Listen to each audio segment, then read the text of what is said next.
le comment et le quoi. Vous peut-être vous demandez qu'est-ce qui fait que je démarre par ça? Parce que pour moi, lorsqu'on va vendre quelque chose, la première chose à faire, avant d'essayer de prendre rendez-vous avec quelqu'un, et bien, c'est tout simplement de répondre à ces 3 questions. C'est ce qui fait la base de la vente. Le pourquoi, qu'est-ce que c'est?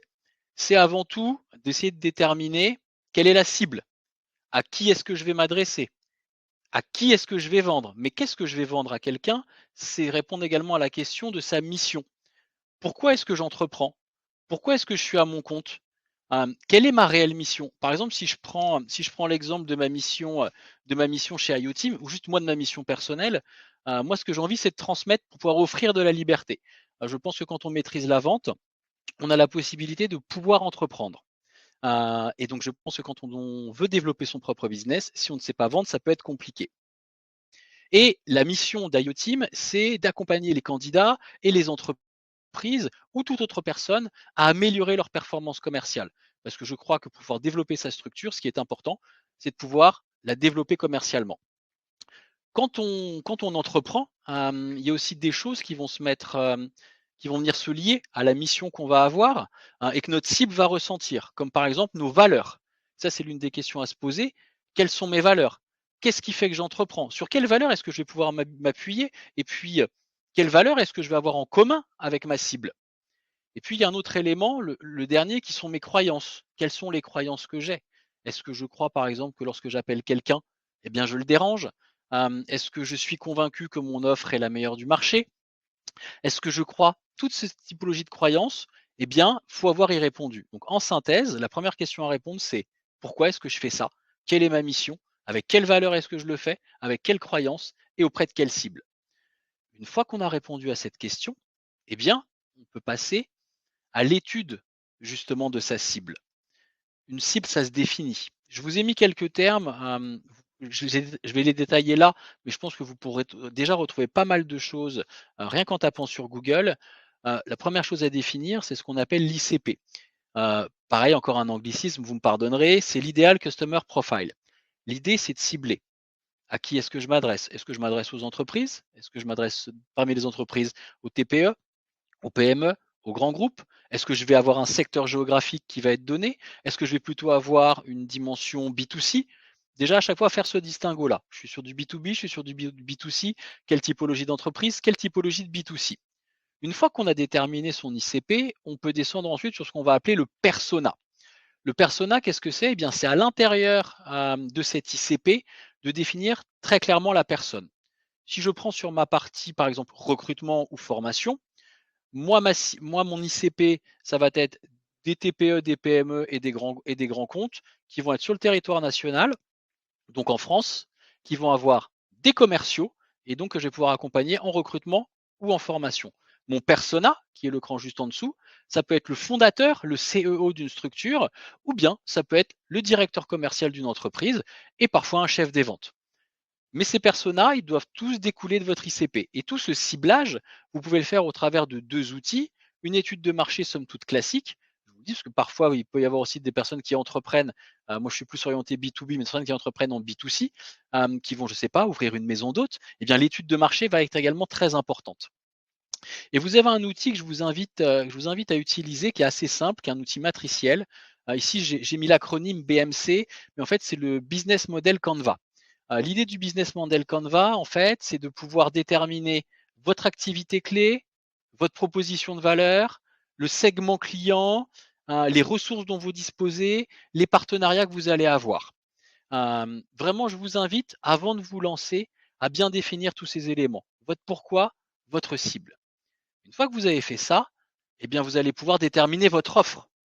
Parce que vous savez pourquoi vous faites quelque chose, vous savez à qui est-ce que vous voulez le vendre, et puis maintenant, vous allez voir comment structurer ce que vous avez réellement envie de vendre. Et dans votre offre, on va retrouver des éléments que je vous ai indiqués au préalable, qui sont à la fois votre mission profonde, et la mission de votre entreprise en tant qu'entité, et puis également les valeurs et les croyances que chacun des deux, donc vous et votre entreprise, vont pouvoir porter. Et tout ça va devoir s'adresser à votre cible. Une fois qu'on a fait ça, qu'on a déterminé son pourquoi, qu'on a fait son étude de marché, qu'on a fait son BMC, la grande question maintenant c'est: «OK, je sais comment je veux ce que je vendre. Maintenant, comment le vendre?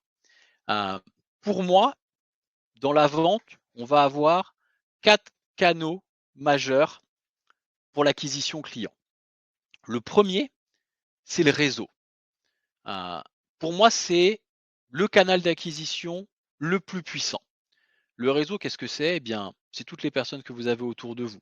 Ça peut être votre famille, ça peut être vos amis, ça peut être les amis de vos amis. Globalement, ce qu'on dit, c'est qu'en règle générale, on connaît tous directement ou indirectement environ 150 personnes. Donc quand on lance une activité, l'un des éléments, quand on va commencer à pitcher en plus son activité, eh bien c'est d'en parler à tout le monde. D'en parler à sa famille, d'en parler à ses amis, d'en parler, je sais pas moi, à vraiment à toute personne que vous allez rencontrer pour pouvoir lui faire part.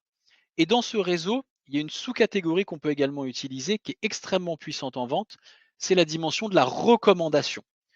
Quelqu'un vous achètera beaucoup plus facilement ou vous recevra beaucoup plus facilement ou vous écoutera beaucoup plus facilement si vous venez de la part de quelqu'un. De la même manière qu'on le verra en prospection, sur la partie phoning, vous pouvez également l'appliquer sur la partie réseau. Vous avez derrière tout naturellement ces nouveaux réseaux qui sont les réseaux sociaux, mais qu'en fait qui ont exactement le même mode de fonctionnement qu'un réseau classique. Les réseaux sociaux, je ne m'étendrai pas dessus, vous les connaissez tous, LinkedIn, Facebook, Instagram, TikTok. De mon côté, le seul que je vais appréhender, le seul réseau que j'utilise, moi, c'est le réseau LinkedIn.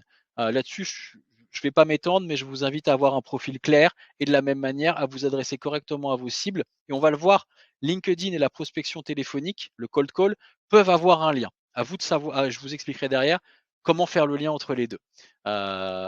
C'est une idée de pouvoir réchauffer les appels avant d'entrer en contact avec quelqu'un qu'on ne connaît pas. Vous avez ensuite naturellement le web, donc la SEO, SEA, si vous avez un site internet, le référencement naturel ou le référencement payant. Pareil, je ne m'étendrai pas là-dessus, il y a des experts. Maintenant, ça reste un canal d'acquisition. Et puis, vous avez donc ce dernier canal d'acquisition qui est la prospection. Dedans, on va y mettre la prospection téléphonique, la prospection digitale, qui est vraiment en lien avec les réseaux sociaux, et la prospection physique. Je ne sais pas si parmi vous, quelques personnes font de la prospection physique. Ça se fait de moins en moins. Maintenant, en fonction de votre secteur d'activité et de ce que vous vendez, c'est quelque chose qui pourrait encore se faire, notamment en entreprise, auprès des particuliers. Je crois qu'on va appeler ça du colportage et que globalement, c'est interdit. Une fois qu'on a fait donc son pourquoi, son comment, c'est-à-dire qu'on sait comment est-ce qu'on va vendre. Est-ce que je vais me développer qu'avec mon réseau? Est-ce que je vais devoir faire de la prospection? Est-ce que je vais acheter du référencement naturel? Est-ce que je vais me mettre à devenir un influenceur LinkedIn ou un influenceur TikTok et puis faire des vidéos, faire des posts, commenter, faire plein de choses là-dedans? Une fois qu'on a déterminé comment est-ce qu'on va acquérir un client, en fait, une fois qu'on a déterminé sa stratégie commerciale, eh bien, derrière, on peut passer à la dernière étape qui est le quoi.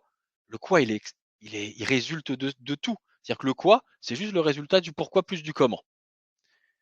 Le quoi, c'est les objectifs que vous allez vous fixer. Très important de se fixer des objectifs qui soient atteignables, qui soient mesurables, que vous pourrez derrière mesurer avec vos résultats. Et puis le quoi, c'est aussi des réussites. Qu'est-ce que vous avez bien fait? Qu'est-ce que vous avez réussi? Qu'est-ce qui vous a surpris? Et puis parfois également des échecs. On ne gagne pas à tous les coups.